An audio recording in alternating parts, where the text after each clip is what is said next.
here's part 2. Why do we want to sell airflow? We want to sell airflow for a couple different reasons. One is airflow doesn't give a shit about the age of equipment. Okay? So all you guys out there running 10 plus leads, right? Or 12 plus leads, those don't matter anymore. Because when you're focusing on airflow, every call is an opportunity. At my company and companies I teach and mentor, we sell $10, $15, $20,000 duct packages on 1 or 2-year-old systems.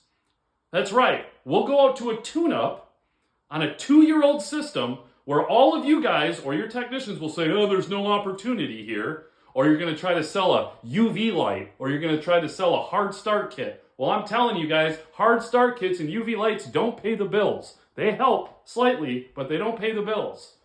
What you need to be doing is focusing on airflow. Because if somebody has a 2-year-old system and they're moving half of the amount of air, that means the system has to work twice as hard. If it has to work twice as hard, it's going to last half as long. That's the information you need to tell your homeowners, okay? So focus on airflow. So that's one reason we do it. The other reason we do it is manufacturers are cracking down on airflow. When you have too many warranty claims on a specific piece of equipment, they have you do what's called a startup sheet. And either one of the first questions or the first question on the startup sheet is, what is the maximum external static pressure? And if it is over the nameplate, they have every right to void that warranty, especially when it comes to variable speed motors. All right? So that's another reason we do it. And then thirdly, which I explained on the last video, is you're different. You are different in the market. And then I will throw on another reason why we do it, is because it's 150,000% ethical. This is what you should be talking to your customers about. If you're out there selling 16 or 18 or 22 SEER equipment, ductwork, you are a scam. Because that customer will never get that SEER rating out of that equipment, ever. So you're selling them expensive equipment on the promise of better SEER rating, and once you install it, there is no way they're going to get it out of it. Flat out, period.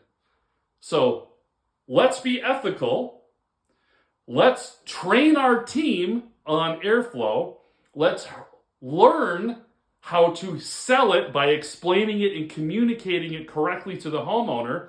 Let's actually get paid to get them a price on fixing the airflow. That's right. We sell our customers a type of diagnostic between $300 and $1,500 just to figure out why the airflow is failing.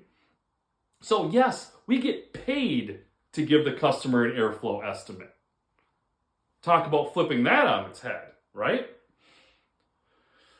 So, for all these reasons, we want to do it. Here's another reason why.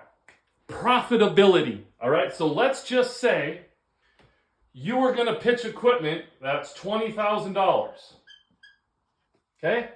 More than likely, at best, you guys are aiming for a 50% gross margin. More than likely. Now, if I can sell them a ductwork package first, before I even pitch the $20,000 for $10,000 at a 70% gross margin, if I can lock this in, number one, I win. Even if they don't buy the equipment, I make more money because I'm at a 70% gross margin instead of a 50% gross margin. Now, having said that, I am going to come in the back door and I'm going to pitch the $20,000 50% gross margin project also. And if you do this enough, you should hopefully get a combination of a 60% gross margin, but you're getting 150% average ticket increase. Now, how do you do that? That's where I come in. I teach your team how to do this. We hold the technicians accountable with call-by-call management. We make sure they're following the process every time. And then we get your field supervisors, your comfort advisors, your salespeople, whatever you call them, trained on how to sell this first. That way you are going to be more successful. You're going to be different than your competition. You're going to make more profitability, and it will literally simplify your business every single day.